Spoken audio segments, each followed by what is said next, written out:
Welcome to the Black Man Spy U.S.-Iran Warcast, our daily intelligence update.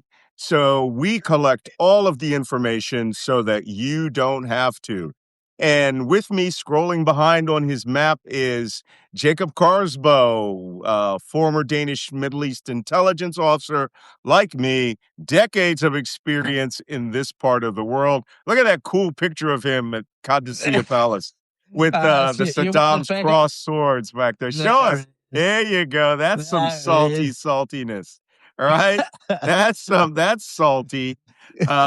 So I've been under there. We used to go running around that circle. I did all my bodyguards, my Iraqi bodyguards training up there. They hated it. I mean, Yeah. so I don't But even you, do the cross yeah, swords still stand? as far as I know, yeah. And the first time I was there, early 2004, you could still buy Saddam kits there. Oh yeah. And then when you came back, I think it was 2006 or 7. It was all the Saddam kits was gone. Yeah, well, there's a lot of soldiers there that need souvenirs. Yeah, exactly. Yeah, well, I got a different form of Saddam kitsch when I was in Baghdad. I mean, I was there in 2003, just shortly after the invasion. And I was in Basra. By the way, I saw that picture that you put up. That was Basra Palace, right? Yeah, and so I was in Basra, and then I was in Basra for almost 7, 8 months. Then I got recruited to come be on L. Paul Bremer's staff in Baghdad, where I worked in the Republican Palace. And this is, the crosswords, dodging mortars, full-time job. But I got loads of Saddam swag that I mainly took from capturing places like during Desert Storm. I boarded ships and took all sorts of just crazy stuff. And you can all hear about that. My memoir is coming out this year. Finally, it took 22 months for the Pentagon, for these agencies to clear it. The Pentagon, Office of Naval Intelligence, Navy Information Warfare Command, which used to be called Naval Security Group Command, the National Security Agency, Defense Intelligence Agency, Central Intelligence Agency, National Geospatial Intelligence Agency, all had to read the book from end to end and blank out anything in there that they didn't think was clearable. And there are many systems and activities that we did that usually at 25 years they get cleared, but there are many systems that are still in use. And you can tell where they are when they have that little blank, like they would have covered up a certain code word or operation cover name of activities that still exist. What shocked me is how much they left. And I mean, it's, as they say in the book, it's not when at the beginning of the book, just because it's been declassified or blanked out doesn't mean that we endorsed or confirm anything in this book. And there's a lot in that book. I thought, man, they're going to blank out chapters. But they gracefully, mainly 4 of the countries that I operated against don't exist anymore, including their militaries. And so the signals intelligence, the communications from those countries that don't exist, right? So Gaddafi's Libya, Assad's Syria, Saddam's Iraq, and who else did we fight in the meantime? Oh, lots of Lebanese and the beginnings of Hezbollah. As a matter of fact, some of the Hezbollah stuff is blanked out because they're still there. And one mission that I thought would absolutely just get is a special operation I did in Chad, about the Chadian mission and supporting a U.S. special operation that came much later after I did this Chadian mission. And Special Operations Command's only complaint was that a certain select Tier 1 Special Forces unit needed to have whatever I wrote about them changed to a U.S. Special Operations Force. That's it. And then they blanked out a couple of other things. And I thought, man, you didn't, and then when I realized that people, it's 25 years, 30 years, people have Yeah. already written about a lot of this stuff.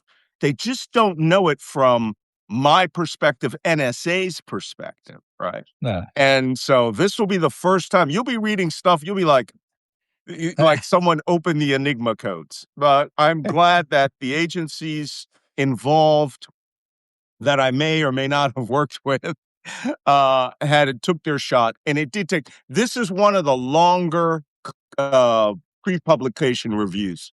I was told by someone at the Pentagon.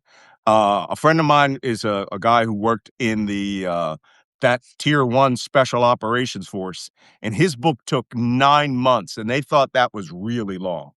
And they didn't blank out anything in his book. They just wanted to make sure it wasn't cleared. But mine took 22 and a half months. 22 and a half months. I think it hit the Hegseth wall last year. It was probably done, and they were like, "Black man spy? No way." That sits on the table. So the reason I'm mentioning the book is because a lot of the experiences that I mention here on this show with regards to the Persian Gulf, or as you call it, the Arabian Gulf, some people, they're all coming full circle. I mean, literally, operations I did in the 80s are being proposed to be done right now. And I did a review of this one chapter called The Sand Sailor, because that's what they called us, sand sailors. And I forgot about missions that are in the book, which we're probably going to do again. Special operations missions against Iranian forces in small Yeah. boats in the northern Persian Gulf. For those of you who it's on the internet, you can find out. It has been cleared in my book now. Operation Prime Chance, and an attack against the Iranians, Nimble Archer, what led up to the one I was in, the big battle, Operation Praying Mantis. And yeah, just weird. The stuff that they cleared, they were like, yeah, that's fine. We don't give a fuck. Yeah. Maybe they thought, yeah, we're bombing Iran. Yeah. Go ahead. Go ahead. They're not going to exist. Well, in this update, we're going to tell you Iran does exist, and it continues. So let's go with the update on day 24 of this war. So very little to report in general categories. And then when I get through the basic war stuff, we're going to bring Wajid up. And I hope he's up. Somebody said he was here. Casualties have not changed that much. We haven't had a big update. I'm sure I could just add 200 to Lebanon, and that would be Yeah. correct. As you see here, Iranians, 1,500 killed, 8,000 plus wounded, 14 U.S. service members, we're 300 wounded. Israel, 17 plus 375. We told you that's the result. Went up 175 from the attack on the town of Adar and Dimona, right? Gulf states, 29. We added the one person who was killed from falling debris in Qatar. Iraq, yesterday you had it at 58. I don't know whether that's changed. 62 or something. 62. Okay, it's ticking up. Lebanon, do you know if there been a big change? There hasn't been an update. Okay. There hasn't been an update. All right. Well, that's it for the casualties in the war. Iran oil prices. Well, on the basis, I don't know why this is backwards. On the basis of things that happened yesterday, oil has fallen. Brent North Sea crude has fallen down $16 per barrel last night because Donald Trump pulled a famous taco. He backed down on his own threat that he issued as an ultimatum to Iran. And then we're going to get into that in a minute. On the basis that tensions cooled because of that, oil dropped $16 a barrel. That is only the West Texas Intermediary. I don't even have that. I only got Brent North Sea crude that dropped down from 112 down to right now 97.43 cents per barrel. On the spot market in the Persian Gulf, not the Persian Gulf, Oman and the Red Sea, And some of these shadow tankers, we're going to talk about that have been somehow slipped out of the Persian Gulf yesterday. They're still selling for the 145 to 177 a barrel. That Yeah. stuff, that's because that's physical oil that actually exists, as opposed to the promise of oil and oil futures that you might get someday somewhere, right? Real oil is up in the 170s. So that being said, let's skip that and go straight to the significant activities. The biggest significant activity, of course, I'm going to turn this light out because it is blinding me and you're not seeing my beautiful sign that says significant activities. Okay, today's significant activity is, if you recall yesterday, Donald Trump gave a 48-hour ultimatum to Iran that was going to expire at 6:44 p.m. Eastern Time today. That was that if Iran did not completely and wholly open the Strait of Hormuz to allow free shipping to go through without any preconditions, he would unilaterally use the U.S. Air Force to attack every energy site, any power plant in the Gulf, including the Paris natural gas. Obliterate. Yeah, obliterate. That's Starting with the biggest. Starting with the biggest. He never starts with the smallest. He always goes bigly. Yeah. Whatever. Jesus Christ. Hold it. I'm sorry. I can't go through this segment without another shot of coffee. It's just, I'm sorry. This is highly concentrated. Tomorrow I should be back at my house in upstate New York. Still got snow here. And I will be quadruple espressoing it over there. I have an automatic espresso machine in my office. I have to for this war. So Donald Trump, after issuing that insane ultimatum that roiled the oil markets and shot the price of oil up $10 to $15 per barrel, has now done a full taco. And if you don't know what taco stands for, Trump always chickens out. But he always couches it as if it's some amazing art of the deal victory. Well, in this case, he said, the Iranians have come back to me. You know what? Let's read it. Very constructive conversation. Let's read it. It's no fun if we don't get. I'm sorry, that's still on PowerPoint.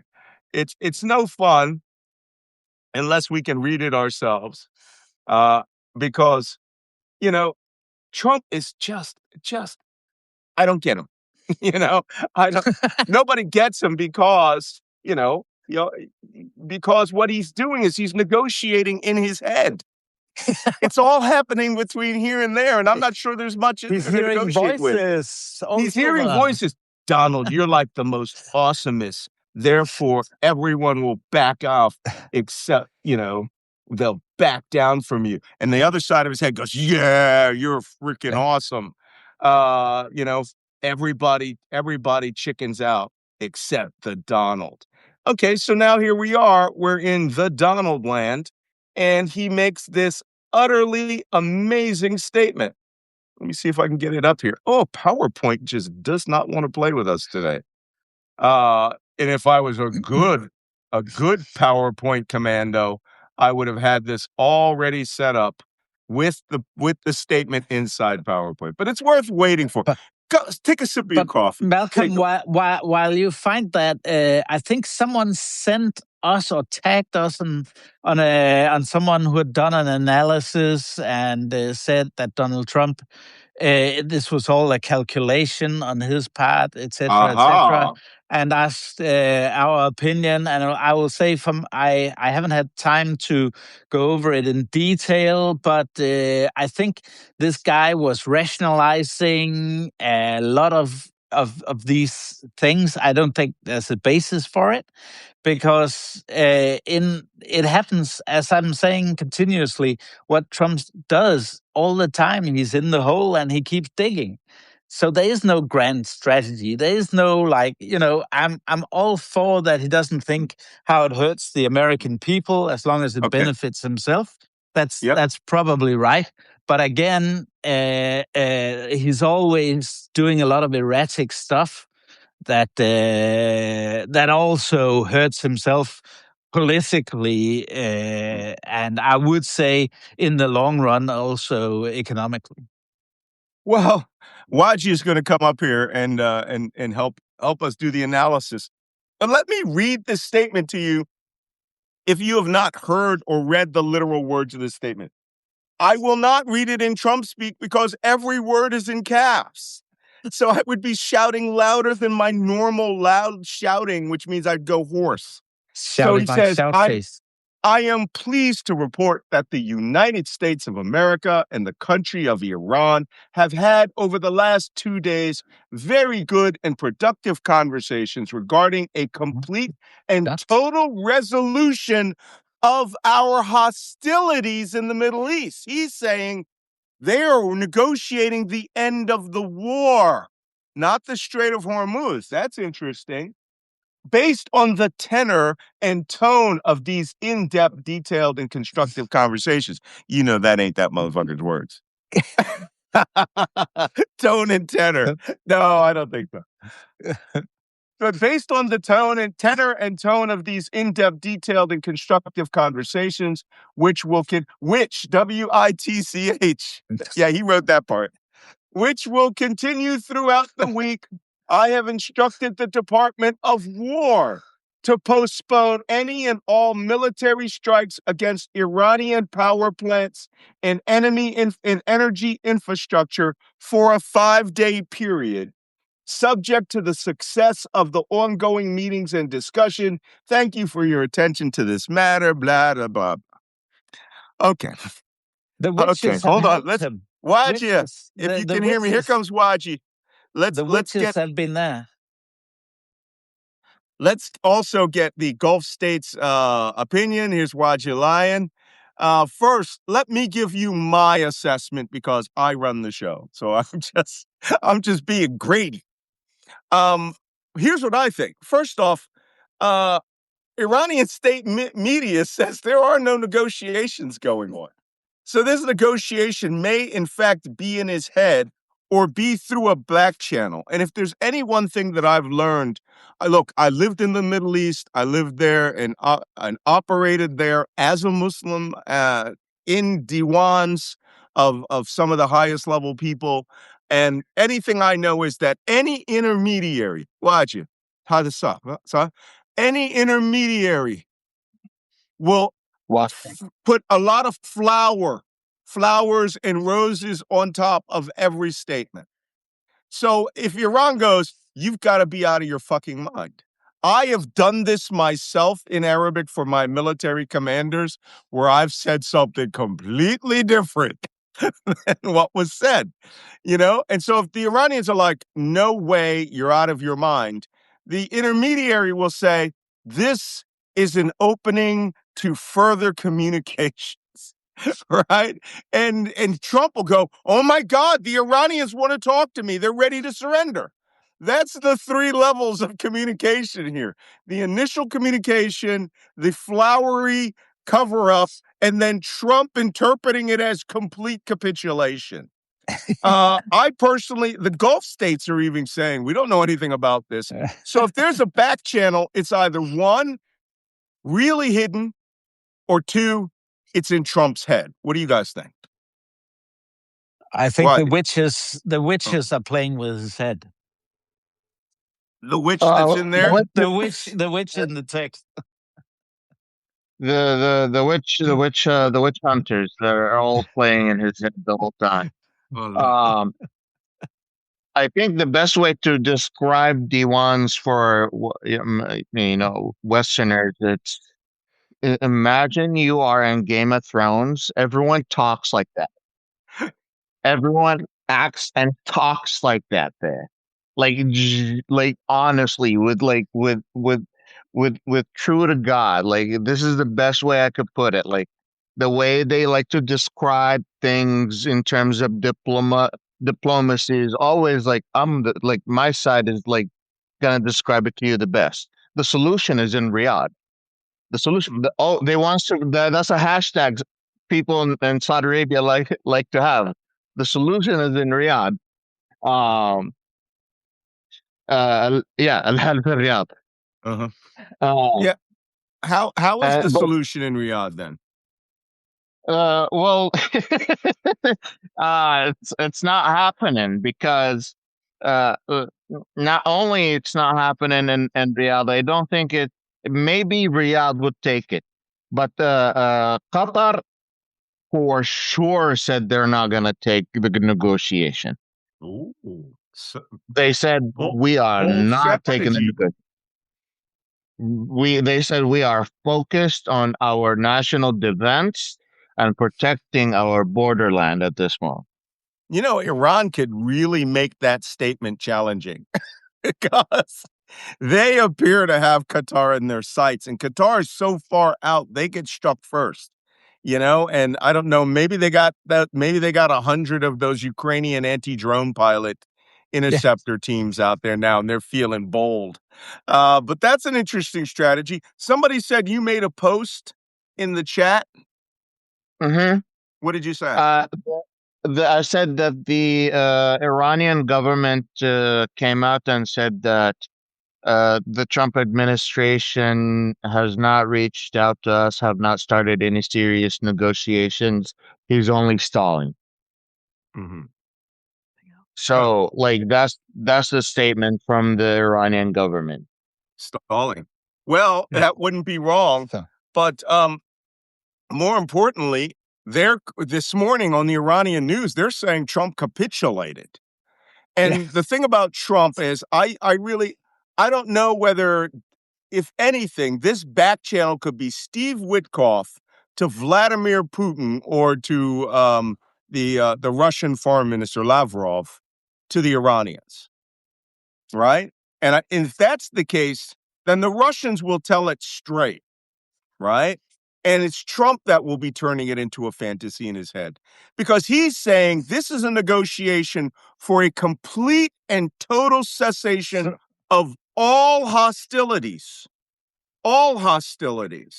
which is pretty amazing when you think about that because he's technically declaring he's going to off-ramp from this war based on negotiations. You notice he didn't say we're not going to stop bombing Iran. We're just going to we're not going to obliterate your energy and oil production, which takes him off of his 48-hour ultimatum. But I really think that he's got it in his head that he's about to win.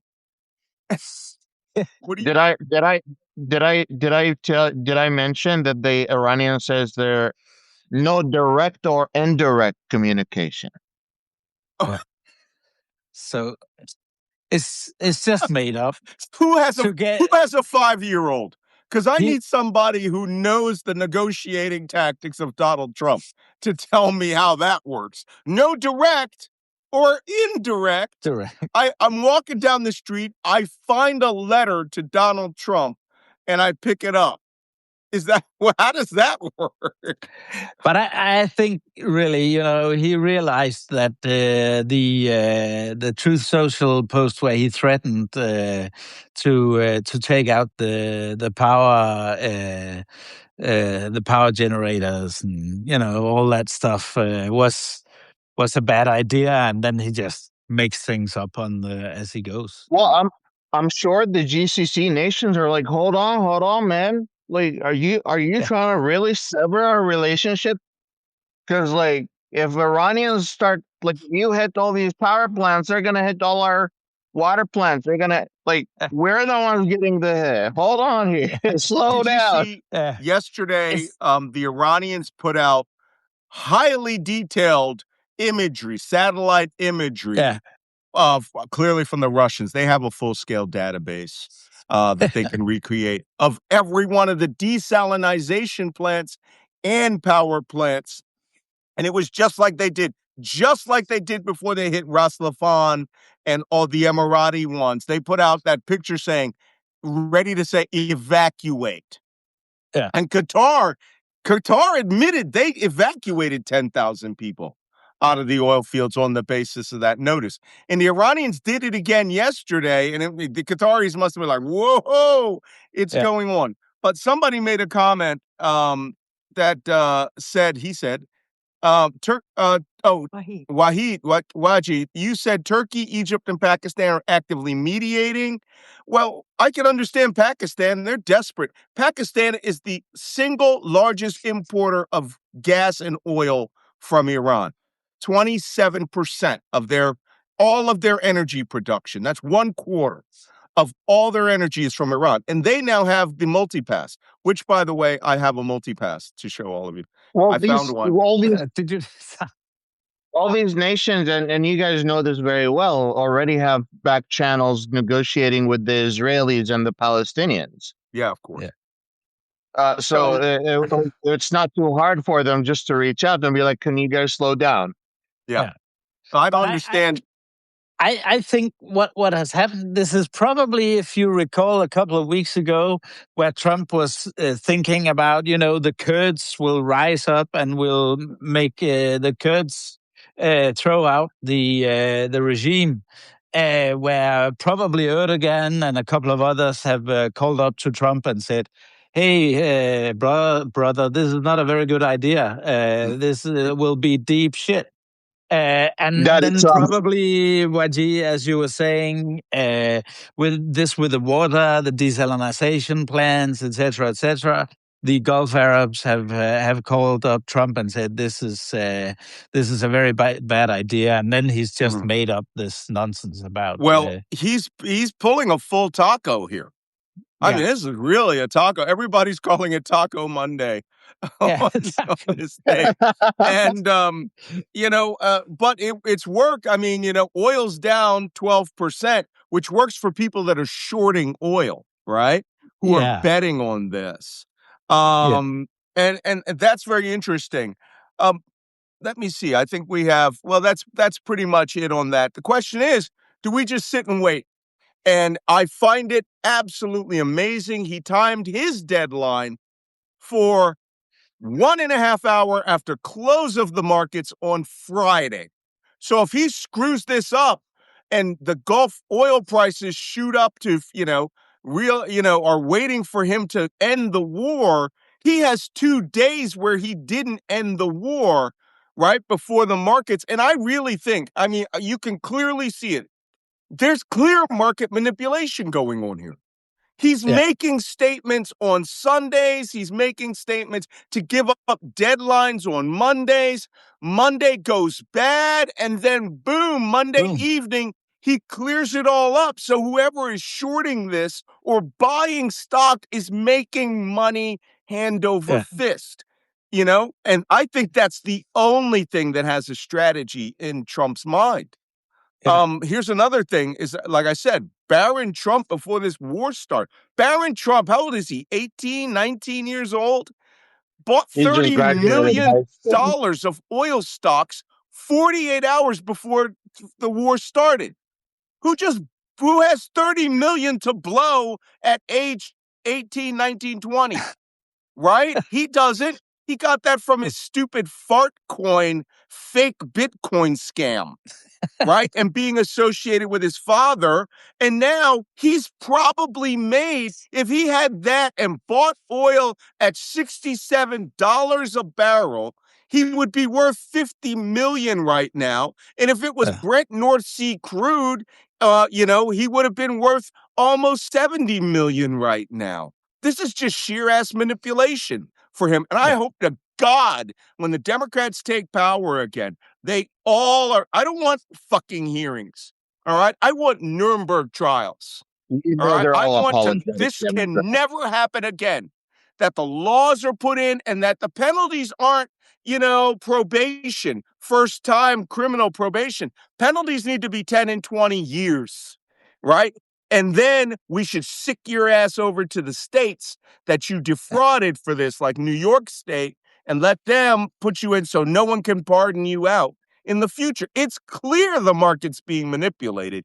And here's the worst point. Part 2 of this manipulation is he manipulating the market this week so that the Tripoli Amphibious Readiness Group will arrive and be in position to threaten the Strait of Hormuz Islands, right? Larak, Hormuz, Kishem Island. They don't need all of the other Marines from the Bataan Amphibious Readiness Group, which won't be there for 3.5 weeks, almost a month. The Bataan will not arrive until not even the end of April.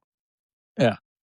So don't tell me there is not stock market manipulation, because here's how I know. Scott Bessent, the Treasury Secretary, was on Face the Nation yesterday, or Meet the Press, and he was speaking on behalf of military operations. It's like, what? It's like you're in the Pentagon and goes, go get me the janitors. I want them to do this PowerPoint, about what's going on. I want to play this for you because it's utterly amazing that Scott Bessent, the Treasury Secretary, declared what U.S. strategy was in the Strait of Hormuz. And this is crazy talk. Countries that build those missiles. Hold on. And now I'll restart it. The General Kane, Secretary Hegseth, are leading a campaign to destroy all the fortifications along the Straits of Hormuz. Just to put a fine point on this, though, is the president in the process of winding down this war or escalating? Again, they're not mutually exclusive. Sometimes you have to escalate to de-escalate. Okay. NBC News is reporting that President Trump is considering sending troops into Iran. Will the administration...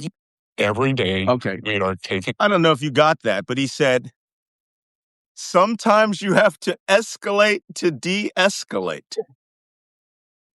Would somebody explain that to me? That's like Putin saying, send in another 1,000,000 men into Ukraine so that we can de-escalate it by taking the country. Bro, that's some gut. I'm sorry. I literally must reread George Orwell's 1984. I am not appreciating the depth of that book because at the time it was fanciful science fiction. Now I'm watching them use the actual phrase, right? Up is down, right is wrong, black is white, right? The only immutable rule was that whatever the chief says is always the truth. What? I want to escalate to de-escalate. All right. That means, here's what it means in military speak. We're going to kill you. Right? The only way we escalate our lethal firepower, and it is de-escalated over your dead body. There's no other way to interpret that. Or you're going to surrender. And I think that this kind of kooky, crazy talk in the White House, which shows the utter ignorance of warfare. And they don't care. Everyone under Pete Hegseth is an absolute professional and knows what they're doing. Even General Kane. Yeah. General Kane, they have to follow orders. All of their orders are based on what the decision makers do. Right? And what the decision makers' knowledge. And the fact is like, send the cash money guy out. Onto the street, and it's just like, yo, I'm the drug lord's accountant, y'all. We gonna have to escalate to de-escalate if you don't give us what we want. This is even in the Godfather. Okay, the Corleones, when they had their wartime consigliere, right? They had Tom there. They knew that when it was time to start shooting everybody, what did they tell Tom? Don't show up. And he goes, Mike, you need a wartime consigliere. He was like, no, in wartime, we need shooters. They sent him off. They sent him out of the room so that he wouldn't know what was happening. So someone explain to me why the cash money brother here is explaining military operations. You guys Here's what we didn't discuss in the points you just mentioned earlier. There has also been huge insider trading in the betting market, the new betting market. People have been like such and such will say something, or such and such will hit something, or and they invest a large amount of uh, money. And the last one on Iran, they made a $1.2 million in profit just off of the U.S. attack on Iran. Yeah, we saw that. And that's all subject to investigation, too. Hey, listen, a component of this, as I said before, is I really think it's just in Trump's head, and we are all captive to his mental illness. And this is an example of it. This is from the press briefing last Friday. I'll read it to you. This journalist wrote all this down in real time. Friday's press gaggle, barely exaggerated. At 12:03 p.m., President Trump told reporters he wanted a ceasefire with Iran. At 12:05, he declared victory. At 12:07, he announced he was sending Marines. At 12:08, he said no boots on the ground. At 12:11, he said he did not want a ceasefire. At 12:16, he declared victory again. At 12:17, he asked for a ceasefire. At 12:23, he told NATO they were cowards. At 12:29, he said Iran was begging for a ceasefire. At 12:31, he said everything was perfect. At 12:36, he said $500 of oil was a good thing. $500 barrels of oil, I guess he means, was a good thing. At 12:37, he demanded Iran open Hormuz. At 12:39, he said Hormuz was never closed. At 12:41, he said the U.S. was not at war with Iran. At 12:42, he once again declared victory with Iran. Guys, can we clear the He, decks, as we say in the he Navy? posts more than a child. He posts No, clear more the than a decks. child. All right, let's put this shit on the table. I'm closing the door. It's just us in the watch room. No one without access to the cipher lock can hear what we're going to say. Okay, I'm gonna say it straight, y'all. This motherfucker's got dementia. All right. This is mental illness posing as foreign policy. And we are betting our children and other citizens' lives that this mental illness is considered leadership. Anybody? Tell me I'm wrong. Somebody come up with something. No, we can't. He's We in the can't right tell you age. you're wrong. It's crazy. He's 80. It's not that he's 80. He's 80 and his family has a history of dementia. And this has been going on for almost 10 years. He can't remember what he said from one minute to the other, literally. And explain this to me. If I were a journalist in the room, and I am a member of the National Association of Black Journalists, so I theoretically can be in the room, I would have jumped up and said, "The fuck you talking about? You're mentally ill. You don't know what you're saying one minute from the other." And then I would have turned to the other journalists and said, "Do none of you see this? We're risking our lives with this demented old man." But Nope, well, not a word. It's been They were normalized. taken down like stenographers, right? That's stenography. He's trying to hint to us that he's fucking crazy. But the whole point is journalists can't do analysis, right? Oh, shit. Help me, guys. Yeah. There was this whole thing about them trying to cover his dementia with the Adderall and Vyvanse. Oh, he's been on Adderall for decades. That's widely reported. Everyone who knows him says that he uses Adderall, right? And that he may abuse Adderall.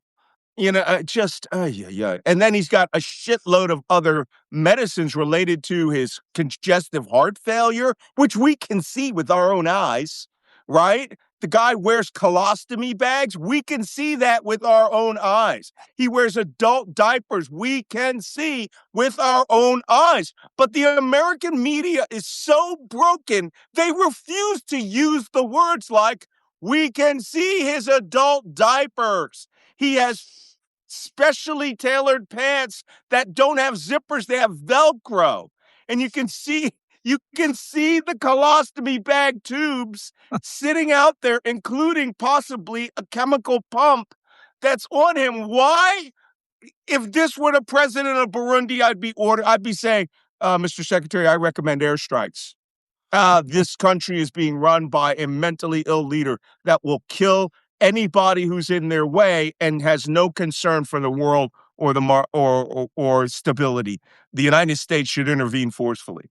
That's what we would have said pre-Trump, right? But everyone in America pretends like this doesn't exist because what? He's a rich white guy? Is that the easy pass for, mental illness in the United States? He controls 4,500 atomic bombs, bitches. This ain't funny because he made 23 minutes later, or not 23 minutes later, in 5 minutes, when the Iranians reject him and they find out that the Yazid underground nuclear weapons storage facility, which has a dozen different places they can launch missiles from, that's under a mountain. I was going to talk about that later. When he finds out he can't take it out, we've been bombing it for fucking 4 weeks going on. He may say, tactical nuke. Okay? And I've learned some things, about nukes. All that dirt that goes up in the air gets spread all over the earth, in low-level radiation, but you're all going to be eating, uranium in your Wheaties. And this kind of talk here is crazy talk with a capital K. It's nuts. Oh, It's nuts. All right. It's nuts. My poor followers. Is it now? I should double up and say he's got the NATO Secretary General working as his propagandist. Yeah, just to make go matters ahead. even Talk about worse Mark on Rutte. this track. I don't know if you Americans saw Mark Rutte appear on some of your Sunday shows yesterday, and even saying to Americans to support Donald Trump in this war, and the NATO Secretary General is a civil servant for 32 NATO countries. Yeah, There's not no one. NATO agreement. There's only been one meeting in closed doors where they've actually talked about the current war. That was last Monday.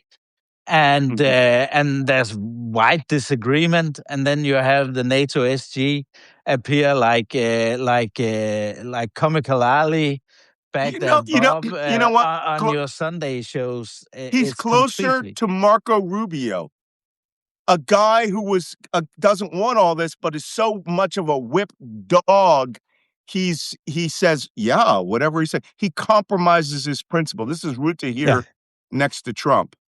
Yeah. And, everyone should ask themselves and just pay attention, because what have the Russians said about NATO all the while? They've said, this is just an American enterprise and the Europeans are just vassals. So when it turns out that the Russians were actually right, we should ask ourselves, this is probably not a good time. Oh, crazy. So it's really nuts, and it's scandalous. And the bad thing from a European perspective is that our governments are so scared of doing anything about it because they can't remove Mark Rutte for fear of upsetting Trump. So this freak show will go on. Yep. Well, in the meantime, let's do some things. Let's go to military operations. Let's talk about something happy. Yeah, exactly. The bombs. I said this morning in a radio interview with a news station from Philadelphia where I was born. I said, when you think that you're not hearing about attacks in Iran, they're going 24/7. We're bombing every minute of every hour. There's airstrikes over Iran. So don't think because you're not hearing about it that things aren't going on. They're going on. They're just not hitting energy places. Here's the kicker, though. Don't think for 1 minute that Netanyahu won't just go out and start bombing power plants. He's got a different agenda than Trump. Yeah, I know he listens to Trump because Trump is very popular in Israel amongst the extremist right wing that keep Netanyahu's coalition in power. But, Trump may let Netanyahu do it for him. You never know. I mean, it's a cooperative effort. Okay, one of the U.S. operations we talked about was the Yazid Ballistic Missile City, which is inside a mountain in western Iran. And this is the place, if you ever seen the video of like hundreds of ballistic missiles in there, it apparently has dozens of launch portals. And the United States and Israel have been hitting it with all of the biggest bombs that we have. The problem is our bombs can penetrate 60 meters, which is about 120 feet. And most of its ability to destroy is by creating a shock wave that brings down sections of the mountain. They also have portals that lead in and out of the mountain that can also allow ballistic missiles to go out and launch. And we have been striking these portals. What I understand, the Iranians learned this a decade ago. They built blast doors, like triple blast doors inside each one, so that each door can open and lead to the debris, and that they had pre-prepared excavators, bulldozers, everything, knowing that that debris would be falling down on them, so that they could actually get there, keep it shut. They could let the Americans keep it shut with all the mountain that fell on it. Therefore, no commando attack can take place there. No, Right? exactly. And then in others, they dig out the portals quickly with the equipment that they have, and then they start launching ballistic missiles. And that all of these are on an underground railroad that operates in this mountain. This is why they are still getting a dozen ballistic missile launches a day from this place. And Yeah. this is west of Tehran. Yeah. I thought Israel owned that airspace. Yeah. Apparently not. No. So that's still going on. We hit it again yesterday. And in fact, we've hit it just about every day of this war. We're on day 24, and the Iranians are down there, as we say, coking and smoking, right? Having a Coke, Yeah. having a smoke, drink shot of chai, and they're just having a grand old time. And this facility was built to survive. At the moment this war ends, backhoes and excavators are going to be out there clearing those doors, and the guys are going to emerge, and they're going to have that place fixed. And the problem is, the minute this war ends, we're going to go back and we're going to strike it again, and the Iranians are going to go, this war's not over. Whoosh, whoosh, whoosh, whoosh. So it's just crazy. So that was the only major military activity to update you on. U.S. combat deployments, the 82nd Airborne is mobilizing. And we'll see what they're going to do with that. Tripoli battle group should be in that area. I want to talk about tankers and economics. Hey, 3 tankers got out of the Persian Gulf yesterday. 3. And how did they get out of the Persian Gulf? I will explain to you. It is very simple how they got out of the Persian Gulf. They have, what is it they have? I now have found one. This is an official IRGC multipass. Multipass. I'm going to get one of those easy buttons, and I'm going to record Lilu saying Multipass Dallas and press that button every time.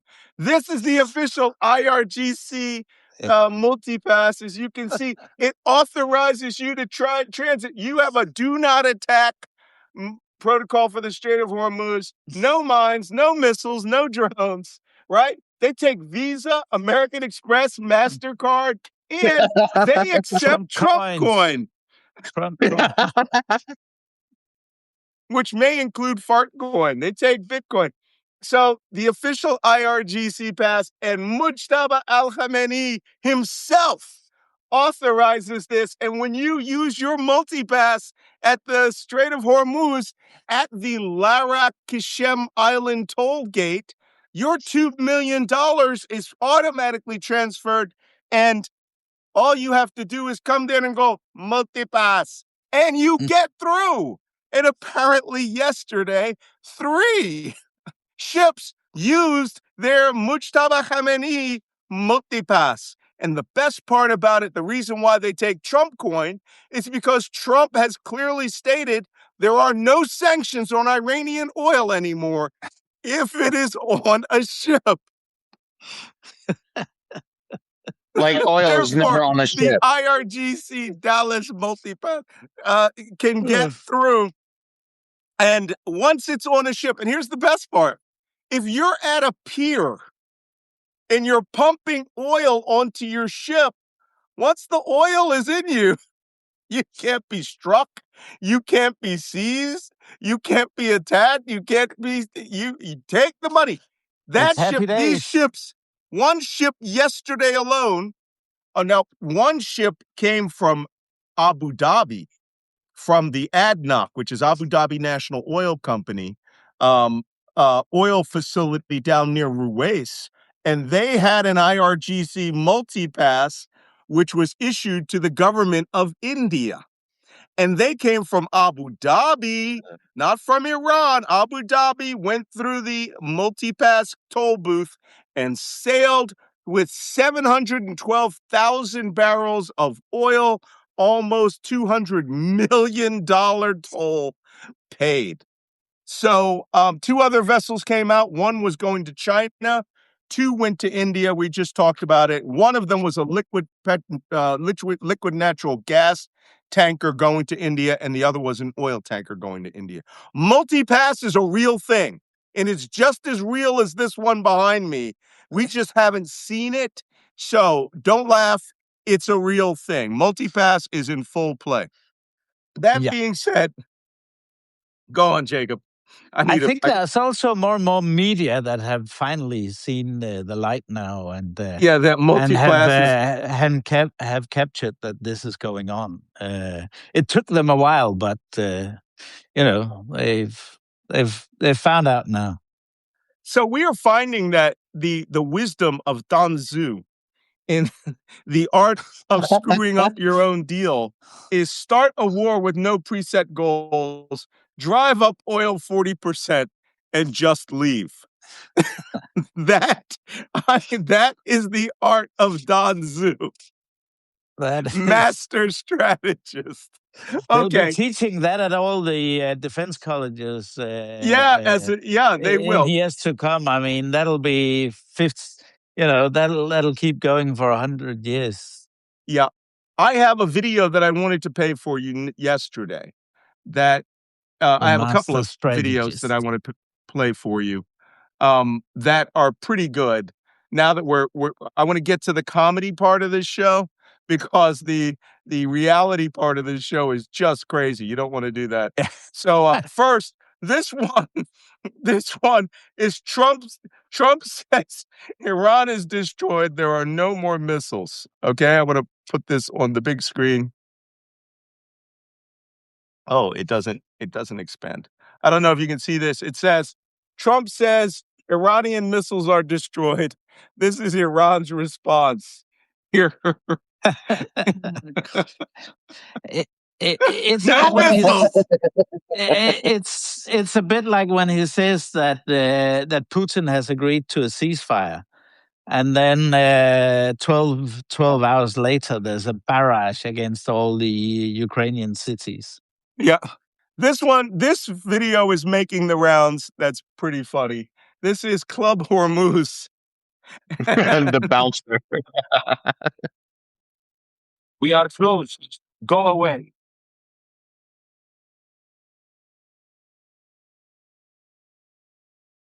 I have a reservation. Private club. Go away. I'll play it again. We are closed. Go away.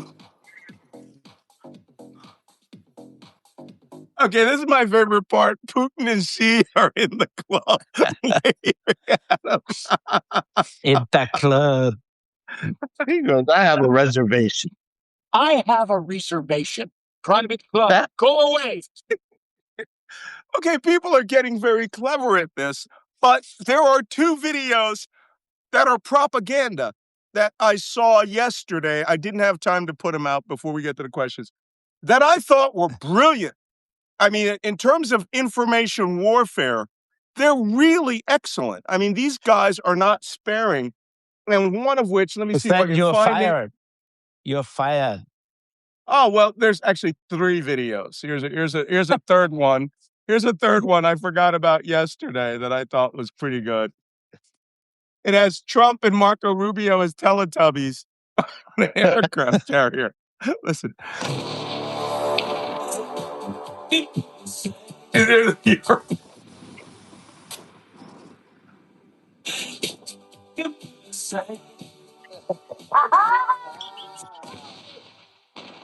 I know how it's gonna wake up, fucked up, pocket some hell of a fuck.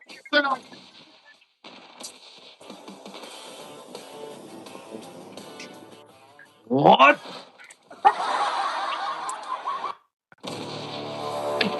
Okay, that one was done by China. My goodness, but I love that everybody's cruising on a nice luxury yacht in Europe.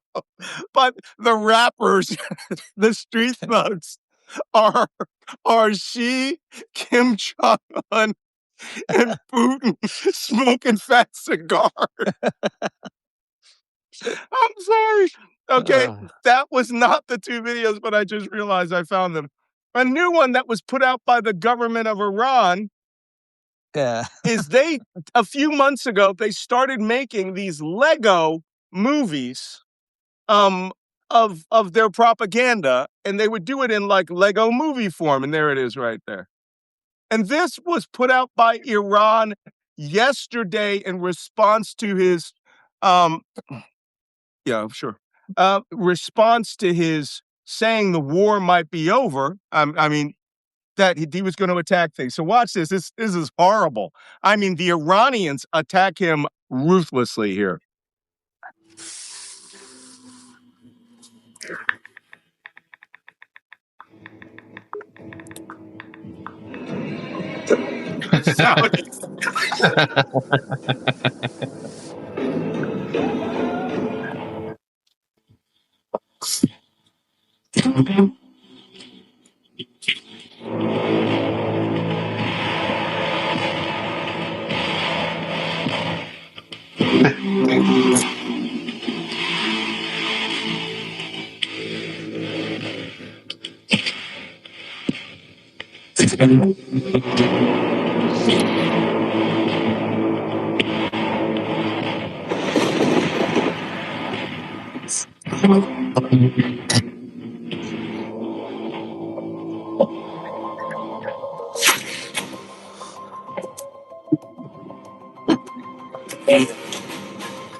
No multipass.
Okay, that is a slick piece of propaganda.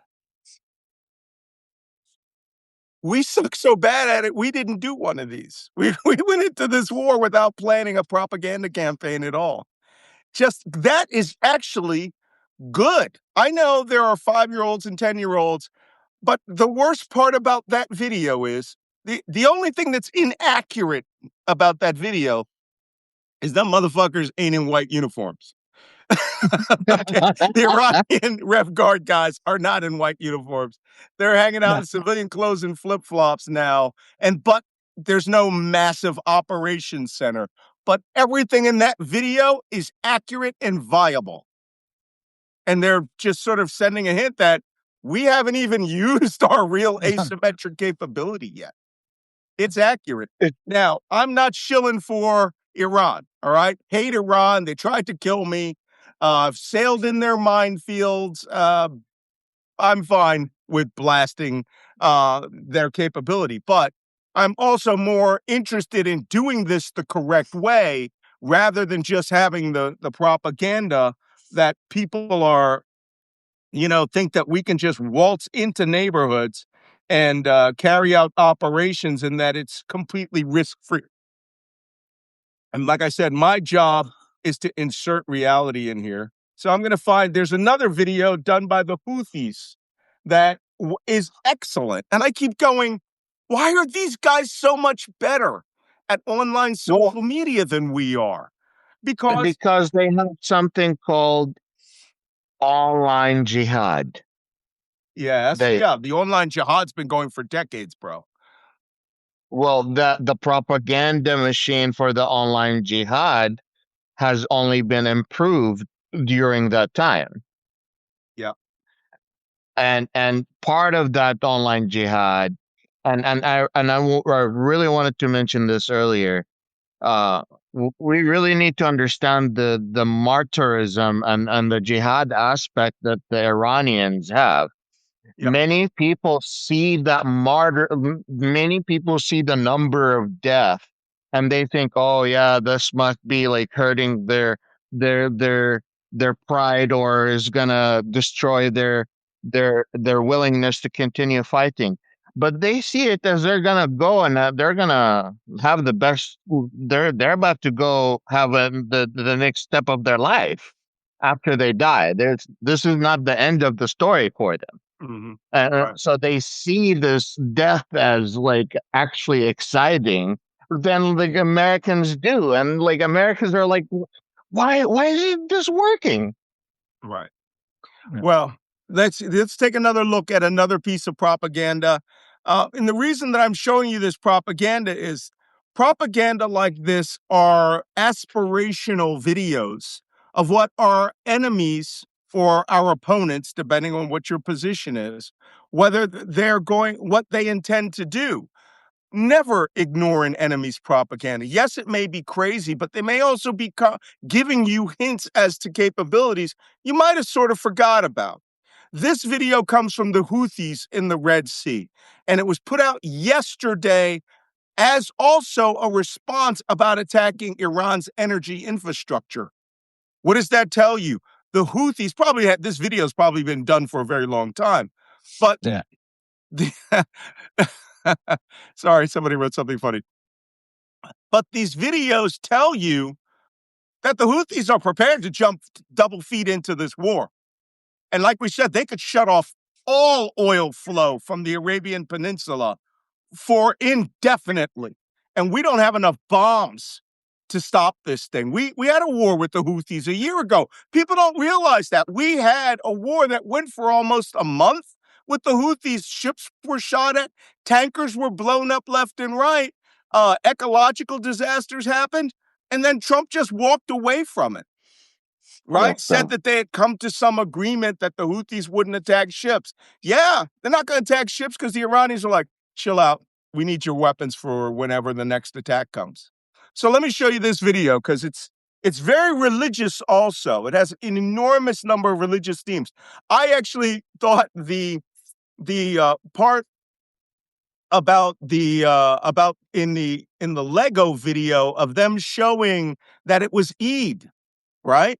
Eid al-Fitr, the end of Ramadan, the Islamic holy month, and they had the dates, although the dates were square because it's Lego dates. They had dates, they had the little, fried sweets. They had the samovar with your tea, all right, the calendar, and then they had all the guys praying, right, behind the commander. Again, none of them guys have white uniforms. I'm sorry, they don't. That's supposed to be the IRGC Navy, by the way, not the regular Navy. They're sunk. But you know But I why thought they it was use Lego? You know why they use Lego? Hmm. It's because to create more trouble between Trump and Denmark. copyright violations, right? Because Trump would like put one out. That's So the play. they even brought in the Epstein files, right? With the little doll girls. I was like, damn, Iran, you don't pull any punches. Why aren't we this good at doing propaganda? If they had asked me, we would have been making fun of their ass all day, all night, right? So the reason you lost is because you started wearing combat boots, not flip-flops. So this is one of these things. But let's take a look at the Houthi one, because this does show capability, which is real. The Houthis do have this capability. They do have the ability to attack. They're going to show up. This is a live video with some AI, but they're going to show actual attacks that they've done. Let's watch.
Okay, that's enough. I got to tell you, first off, great Arabic. That's a rocking tune. Now, this rocking tune in that video serves two purposes, not just to project what they think is their ability, but also I found it strategically interesting that they did this right after they released it, right after the threat, the ultimatum for 48 hours came out. And that is showing me they are motivating their base, their population to be prepared for this. Look, I've been around the Middle East a lot. I got two kids named after me, named Malik in the Muslim world. I know young guys really get motivated by videos like that. Why'd what do you say? Have you ever been to a war dance? Yes, I have. A Not Saudi one? not a Native American, yeah, a Saudi one. No, yes, I played with the sword, baby. I didn't have a cane. I had a sword. Exactly. And guess what do they say during those? They say a lot of religious chants. Yes. They guess what else they do? They say like that we're gonna destroy our enemy and then like show their skills of athleticism, right? Right. So the fact that they can't always do that in person, your best next thing is religious poetry that is sung in a certain way. Al Qaeda did that very, Mm. very well.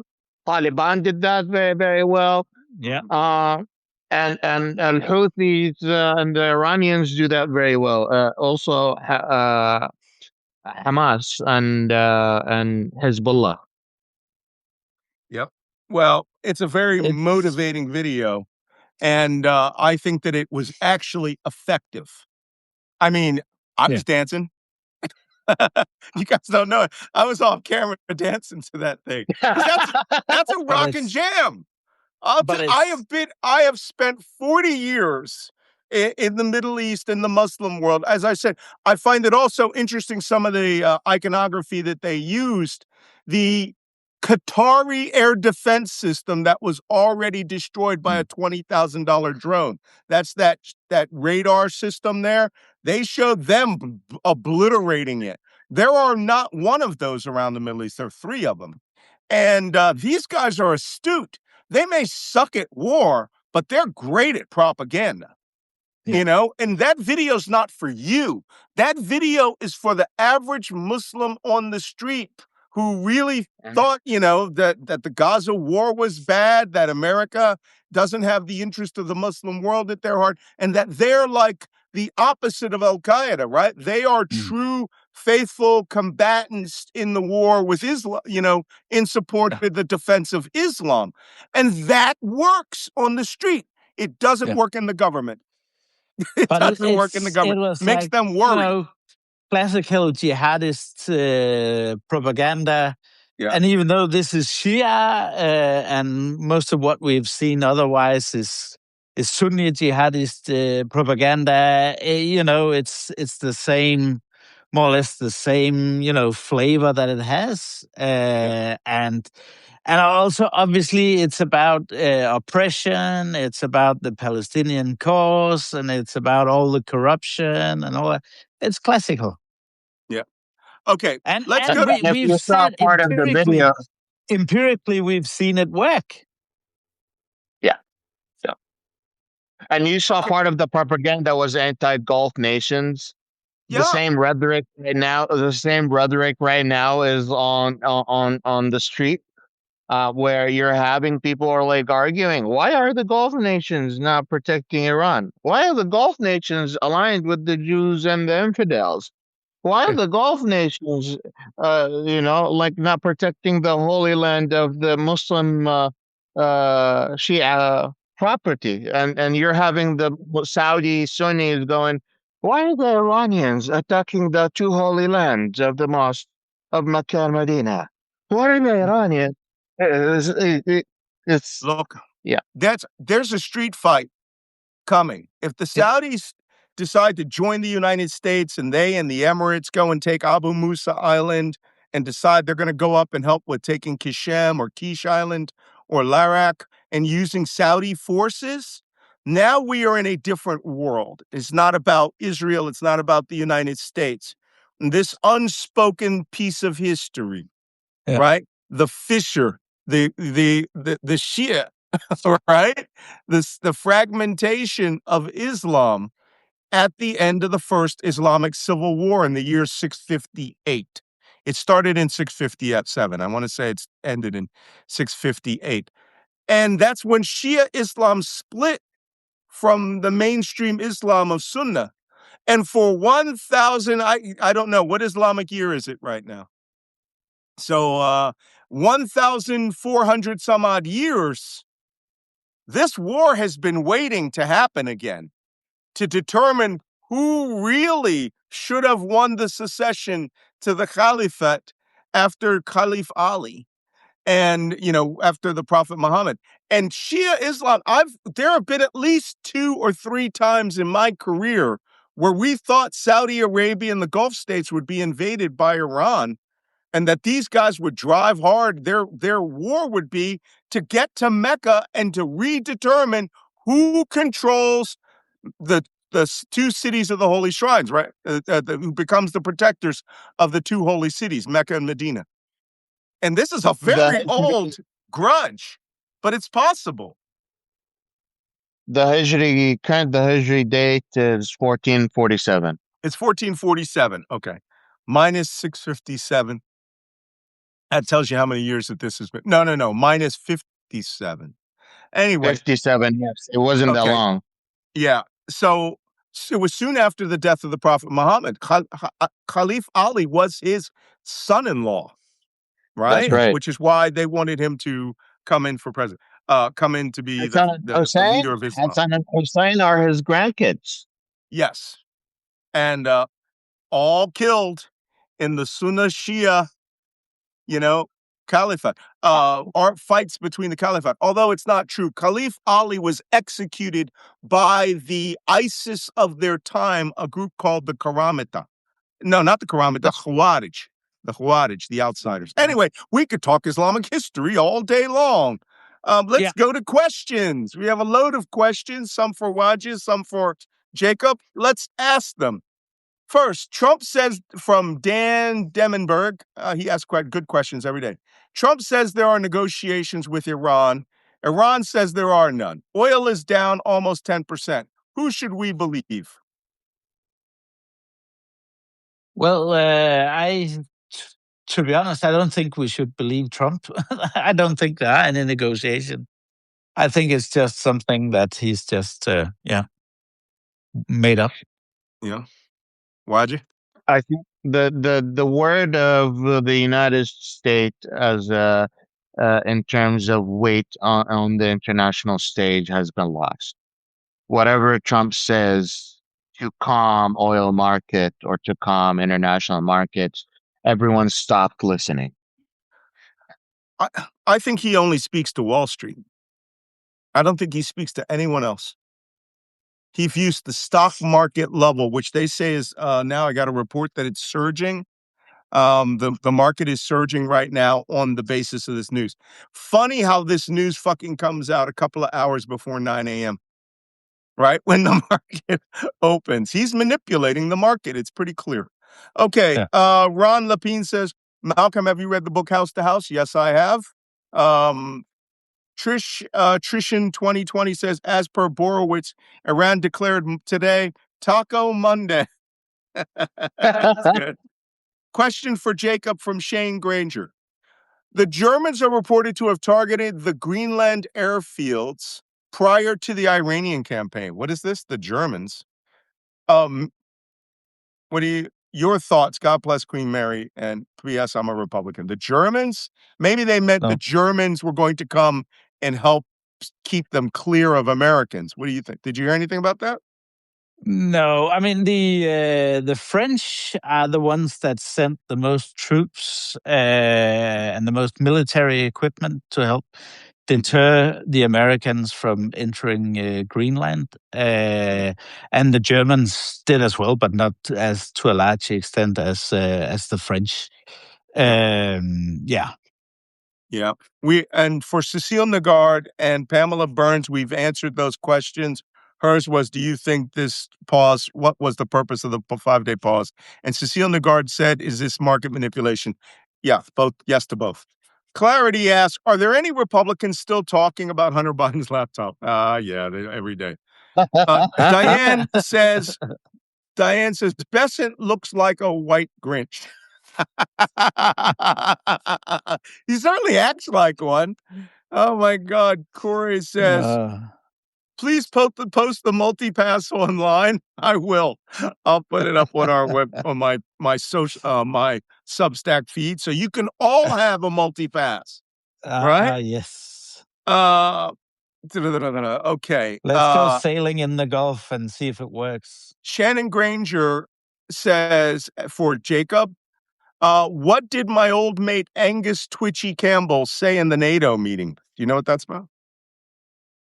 Stay in the NATO meeting. He said something in the NATO meeting. Angus Campbell. I don't know who that is. No, I don't know. There was a NATO meeting about the war last week, but there have been no statements about it. It was kept closed doors. There was not obviously any agreement, and it was not even official that the countries announced that they've discussed this issue. It's only off record. And the last question comes from Laura Ballard. What do you know about David Barnea, the head of the Mossad, former head of the Mossad, who believed they could galvanize a domestic overthrow of the Iranian regime? Uh, Waja, do you think that the Israelis could have mobilized and overthrow the regime? I think mobilizing, they certainly have tried. They certainly have tried working with faction groups in the past, but are they capable of it? Are they could plan for it? They can have factions that they could support, but how realistic, they have agreed that it is not realistic right now, that at least the current news that came out from Israel, that the Israelis don't think the regime in Iran will change anytime soon. Okay. All right. Jacob, what do you think? Could the Yeah, Israelis have done it? We saw them try.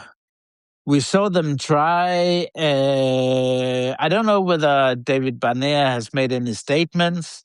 It would surprise me if he really thought this would work. I mean, it's one thing to plan contingencies and to have politicians say you have to try this and that. I've not seen any statements that David Barnea himself has said that he thought this would work. And I think, most of the Israelis that are inside the intelligence agencies are aware of the realities and not that naive. Maybe some guys in operations believe that their operations can work wonders, but I don't think anyone that has done analysis on these things really believe that's a decent possibility. Yeah. We saw them doing strikes in support of the Kurds, taking down police stations, blowing up border checkpoints so that it would be fluid. But they missed their chance in January. And again, I think it would be distasteful for people to do it in support of the United States, with the support of the United States, killing thousands of Iranians, not Rev Guardsmen, just irregular Iranians that are dying too.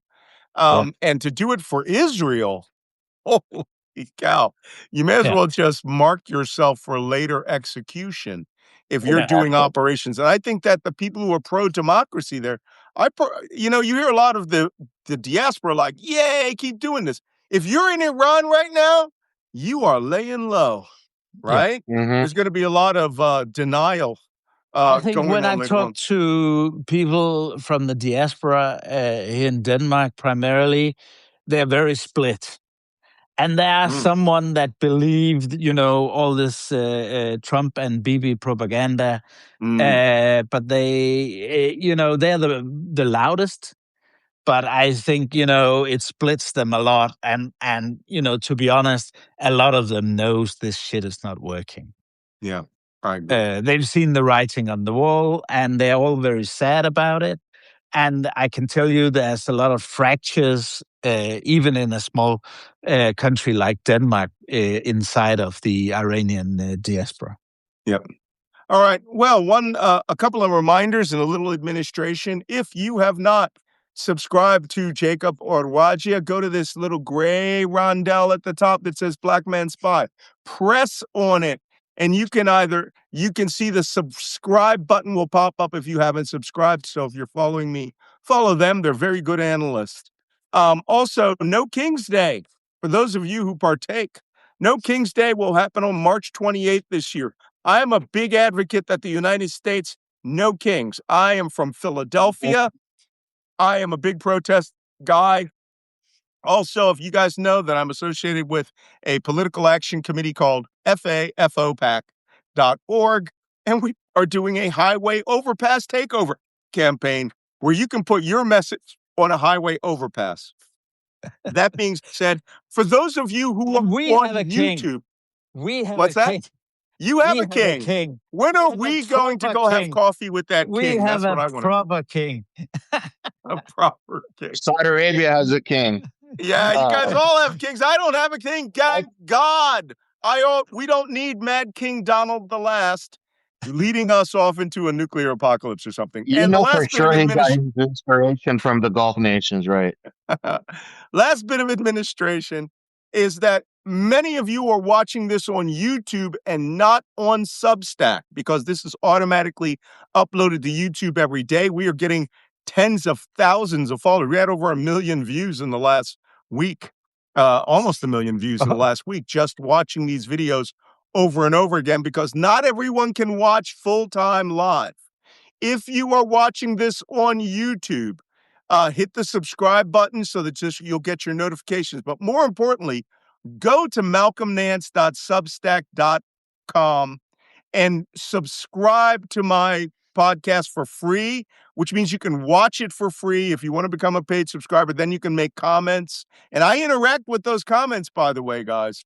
And I want to try to reach 100,000 followers. I have 1 million followers on Twitter. I have 250,000, almost 300,000 on Blue Sky, 269,000 on YouTube. It's Substack where I'd like to get the 100,000 because the algorithm changes. And I think we're still like the number 1 or number 6 political podcast in the United States right now because we are giving good information every day. And then you can subscribe to Wajia and Jacob, and they do their own independent analysis during the day. And that's where I get half my good ideas. I just watch theirs. And then I know what questions to ask the next day. So please subscribe to Substack or subscribe to YouTube. Pass this and share this on with your friends. We will see you this time tomorrow. This is the virtual intelligence cell. We should call ourselves that. We should call ourselves that, right? The Internet Intelligence Agency or something. And but I will likely be reporting from my home in upstate New York tomorrow. It's very nice. It's snowing here, but I will let you know. You'll know if you see a different background. This is the chalet of the 2 spies background. If I am in my writing room, which has beautiful accoutrements and all sorts of fun little mementos lying around, like my picture of Saddam Hussein I took from an Iraqi tanker we boarded, we'll see that. I'll get my Saddam memorabilia in here for tomorrow. You got to stack it up behind you. Your bobblehead, Saddam. So, all right, guys, I will see you all tomorrow. All right? Take care. See ya.